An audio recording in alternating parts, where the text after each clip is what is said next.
जैसे आप उनके भाई हैं जी। राइट, तो उनके रीइंकार्नेशन की क्या स्टोरी है?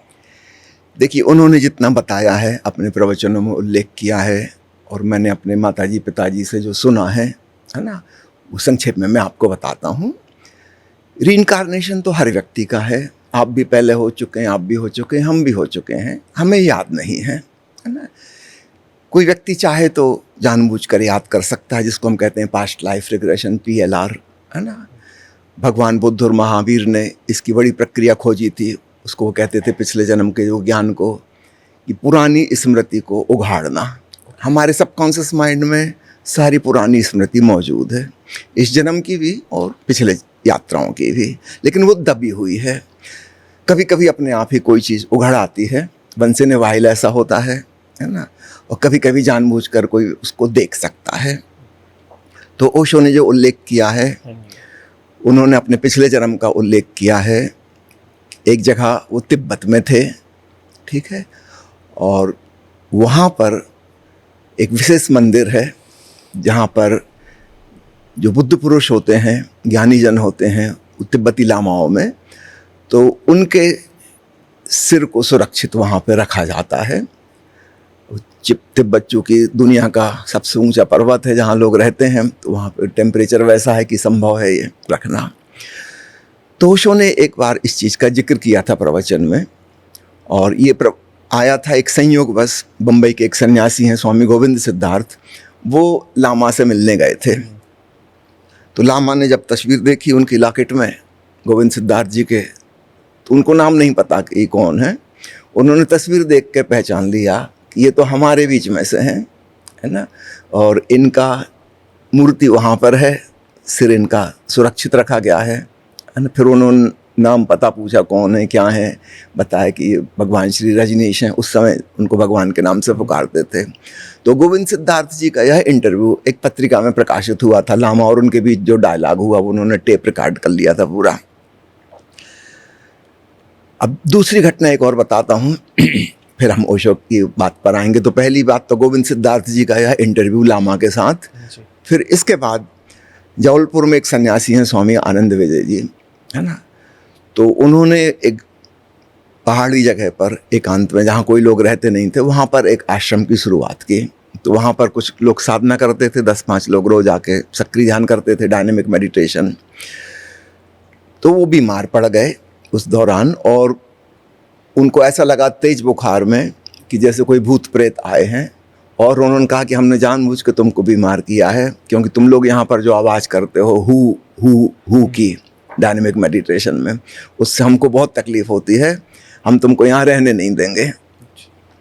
जब उनका बुखार कुछ कम हुआ तब उनको शक पैदा हुआ कि ये कोई बुखार में सन्निपात की अवस्था थी ना। बुखार में कभी कभी हो जाता है डिल्यूजन, हेलुसिनेशन, या सच था। तो उन्होंने पत्र लिख के ओशो को भेजा कि मेरे को साथ ऐसा ऐसा हुआ है, लेकिन मुझे भरोसा नहीं आ रहा कि ये सच है कि मैंने कोई कल्पना कर ली बुखार में। ओशो ने कहा वो ठीक था जो तुमने देखा है, और लेकिन तुम डायनेमिक मेडिटेशन बंद नहीं करो। वो जो दुष्ट आत्माएं हैं वो जल्दी ही वहाँ से चली जाएंगी, है ना। तुम डायनेमिक मेडिटेशन जारी रखो। उनको तकलीफ हो रही, ये बात पक्की है। वो जो मंत्र की ध्वनि है वो बुरी आत्माओं को पसंद नहीं आएगी। तो आनंद विजी ने वैसा रखा, उनका पूरा ग्रुप वहाँ पे ध्यान करता रहा। कुछ दिनों बाद फिर उनको दिखाई दी दूसरी दिव्य आत्माएं और उन्होंने कहा कि आपने बहुत अच्छा किया, उन दुष्ट लोगों को यहाँ से भगा दिया। अब हम लोग यहाँ पर हैं, वो लोग हमको चैन से नहीं रहने देते थे, अब हम यहाँ पर रह पाएंगे। ये जो आश्रम था ओशो ने इसको नाम दिया था अमृत धाम। और मजे की बात है, इसके दोनों तरफ, एक तरफ हिंदुओं का शमशान घाट है, दूसरी तरफ मुसलमानों का कब्रिस्तान है। तो 2 मृत धाम थे और बीच में अमृत धाम था। उन आत्माओं ने कहा कि हम लोग यहाँ की श्रेष्ठ आत्माएं हैं और हम लोग आपको ध्यान में, साधना में, सब चीज़ में मदद करेंगे। आनंद विजय जी इंटरव्यू वो पढ़ चुके थे मैगजीन में इस बीच में। तो उन्होंने कहा कि मैं एक बार परीक्षा भी ले लूँ इनकी, कि जो कह रहे हैं सच है कि नहीं है। इन्होंने कहा अच्छा, अगर आप वास्तव में दिव्य आत्माएं हैं तो मुझे उस जगह ले चलिए जहाँ पर कोई फिजिकल नहीं पहुँच पाता, स्थूल शरीर के साथ नहीं पहुँच सकते, केवल सूक्ष्म यात्रा वहाँ संभव है। तो आप मुझे वहाँ ले चलिए जहाँ ओशो का सिर है, उस मंदिर में, तो उससे कन्फर्म हो जाएगा कि आप जो कह रहे हैं वो, और मैं रियलिटी में आपको जान रहा हूँ, मेरा सपना नहीं है, कल्पना नहीं है, प्रोजेक्शन नहीं है। उन्होंने कहा ठीक। तो वहाँ उनको ले गए, उन्होंने वहाँ पर देखा 99 मूर्तियाँ थी वहाँ, और उन्होंने काउंट किया कि ओशो की मूर्ति नंबर 3 पर है ना, वो चेहरा रिकग्नाइजेबल था। इन्होंने फिर ओशो को पत्र लिखा अगले दिन कि मैं उस जगह पे गया, वो दिव्य आत्माएं मुझे ले गई, और मैं आपसे कंफर्म करना चाहता हूँ 3 नंबर पर आपकी मूर्ति है, ये मैंने ठीक देखा है या मेरा सपना है, कल्पना है, झूठ है? तो ओशो ने उनको उत्तर दिया कि तुमने बिल्कुल ठीक देखा है, लेकिन तुमने काउंट गलत तरफ से किया है, वो नंबर 97 है।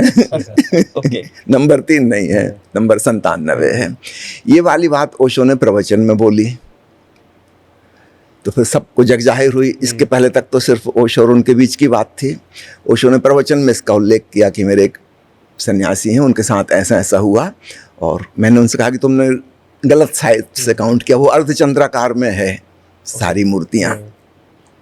तो एक घटना ओशो ने यह चर्चा की है कि वो तिब्बती परंपरा में थे। एक दूसरी चर्चा उन्होंने की है कि किसी ज़माने में बोधि धर्म के साथ, बोधि धर्म हुए हैं भगवान बुद्ध के लगभग 500-600 साल बाद, ठीक है। बोधि धर्म साउथ इंडिया के थे, हम भगवान बुद्ध के भिक्षु बने, परम ज्ञान को उपलब्ध हुए, और जब उनको लगा कि भारत में कोई वह शिक्षा लेने वाला नहीं है, योग्य शिष्य नहीं मिला, तब वे चीन गए, है ना। और इस प्रकार बौद्ध धर्म भारत से चीन पहुंचा बोधि धर्म के थ्रू। तो ओशो ने कहीं जिक्र किया है कि बोधि धर्म के साथ मैं भी कुछ यात्रा किया हूँ, उनके संग चला हूँ उस यात्रा में चीन जाने के दौरान। ज़्यादा विस्तार से उन्होंने नहीं बताया, सिर्फ इतना ही बताया है कि मैं भी बोधि धर्म के साथ उस यात्रा में साथ रहा हूँ कुछ दिन, है ना। इसके बाद तीसरी घटना जो वो बताते हैं कि जस्ट इस जन्म के पहले का जो जन्म है वो लगभग 700 साल पहले था, और उस जन्म में वे कोई विशेष अनुष्ठान कर रहे थे, 21 दिन का उपवास उसमें था, किंतु 18वें दिन ही उनकी हत्या कर दी गई, है ना। और ये हत्या किसी दुश्मन के द्वारा नहीं की गई थी, है ना, उनके ही एक शिष्य के द्वारा, है ना। और इसके पीछे भी एक रहस्य था कि अगर वो 21 दिन का उनका संकल्प पूरा हो जाता, वो अनुष्ठान पूरा हो जाता, तो वो उसी जन्म में परम चैतन्य की अवस्था को पहुंच जाते, और जब परम चैतन्य की अवस्था को पहुंच जाते हैं तो उसके बाद फिर दूसरा जन्म संभव नहीं है। तो उस जन्म में वो ऑलरेडी काफ़ी वृद्ध हो चुके थे, बहुत बड़ी उम्र थी उनकी, है ना। तो उस जन्म में कुछ कर नहीं सकते थे, यानी उनको तो ज्ञान मिल जाता लेकिन बांट नहीं सकते थे। तो जानबूझकर ऐसा किया गया था कि 3 दिन पहले ही वो समाप्त हो जाएं, ताकि एक जन्म और उनका हो जाए, क्योंकि अभी पूर्ण ज्ञान नहीं हुआ। ऐसा समझिए कि 14वीं का चांद आ गया लेकिन अभी पूर्णिमा नहीं हुई है, अभी कुछ बाकी है, कुछ शेष है। तो ओशो ने कहा कि इस जन्म में मुझे वो 3 दिन पूरे करने पड़े। 3 दिन वो उपवास रहे। मेरी माताजी बताती थी कि 3 दिन उन्होंने दूध नहीं पिया, पानी नहीं पिया, कुछ नहीं पिया जन्म होते ही से। तो नॉर्मली इसकी परिवार वालों को चिंता होनी चाहिए, पर पता नहीं कैसा सबके विचार और भाव ऐसे बदल गए थे कि किसी को भी इस बात की चिंता नहीं हुई। ऐसा लगा कि ये सहज है ना, बच्चा दूध क्यों नहीं पी रहा, पानी क्यों नहीं पी रहा, इसको ऐसा नहीं लिया गया कि कोई बीमारी है कि कोई तकलीफ है, इसको स्वीकार लिया। तो ये बात कैसे हुई पता नहीं, सब मिस्टीरियस वे, शायद ओशो ने ही कुछ ऐसा किया हो। तो 3 दिन का उपवास का संकल्प जो उनका था वो उन्होंने पूरा किया। और दूसरी बात और महत्वपूर्ण बताते हैं इसमें वो कि उस 3 दिन की यात्रा को पूरा करने के लिए इस जन्म में 21 साल लगे।